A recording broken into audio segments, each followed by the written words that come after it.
Ayan, ito na po mga boss. Ito po yung napakagandang bakbaka na nangyari dito sa ating munting bilyaran, ang Big 3 Billiards. Ang battleground ng Balingasag, Misamis Oriental. Ito na. Bitaw ng isang bisitang player from Zamboanga City, Saira Sumablay.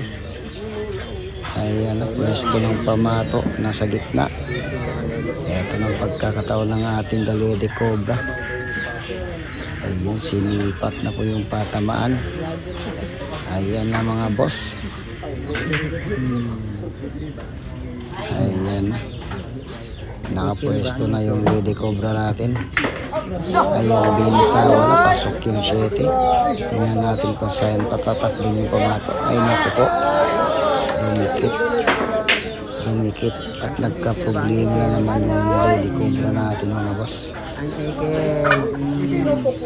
Eto na, abangan naman natin yung gagawing discarding malupitan ng ating pambatong player, Sheila Sibar, Lady Cobra ng Misamis Oriental. Ginapang na po yung misa. Ayan, pwesto, pwede pa itirap, pwede pa pwesto sa placing. Ayan, sinipat na din ng ating bisitang player, Saira Daroring Layo ng Zamboanga City. Ito na, abangan natin yung gagawing diskarte ng ating bisitang player, Saira Felix. Ayun, placing na sa itaas mga boss. Ito na naman yung gagawing malupitang diskarte ng ating Lady Cobra. Wala naman si Boy Tapang, Boy Gapang ang naiwan. Sinipat na po yung patamaan. Ayun ako. Ito na.